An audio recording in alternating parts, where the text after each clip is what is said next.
Welcome back to Defense News Weekly.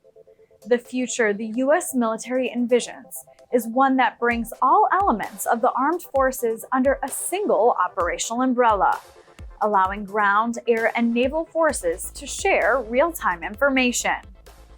It's known as JADC2, and a top official from the Air Force was on hand recently to talk to us about where it stands and where it's headed. Here's part of that conversation.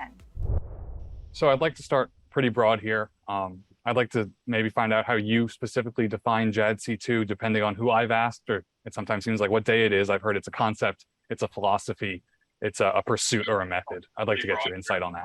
So JADC2 is about warfighting. It's really about combined arms. It is an age-old problem that's really approaching it in a unique manner.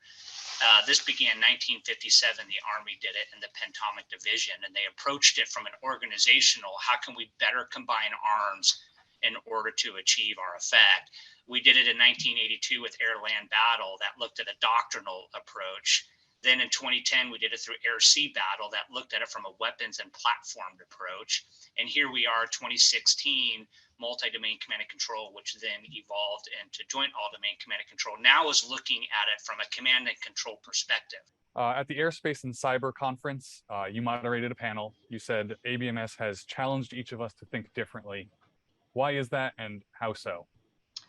So one of the ways in which we currently present our forces is we do it in a component model.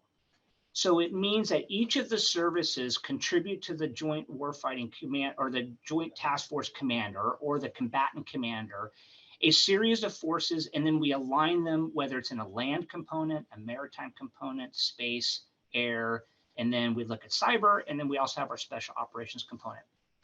What this does is it creates a barrier in how we use those forces. So we tend to apply those forces to the priorities of that particular component.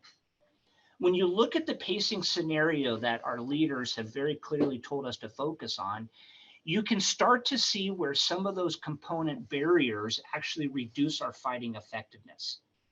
So what we're seeing now, because of the way the operational demand, what it's levying on us, and what technology is allowing us to imagine, we're seeing the creation of a capability that starts to blur those component lines. So is there a finish line for JADC2, or is it a constant evolution? Okay, Never. We've had guests say the same thing. And that's, so what we have created is we've created a very fast iteration process. Again, that's rules-based. But what we don't ever want to do is kind of the two fallacies is that at the end, we deliver JADC2 on a ramp or at the dockside, and we smash a bottle of champagne and we all declare success. The second thing is to ever look at it as a percentage of completion.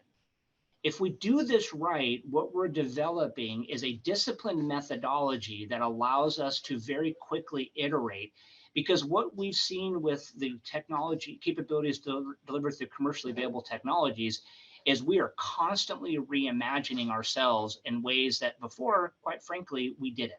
So is it fair to say you don't think this narrative of disjointedness is accurate? I 100% dismiss it. Okay. I think it's a convenient argument that's not reflective of what's really happening and what I'm seeing at all levels, but particularly at my level.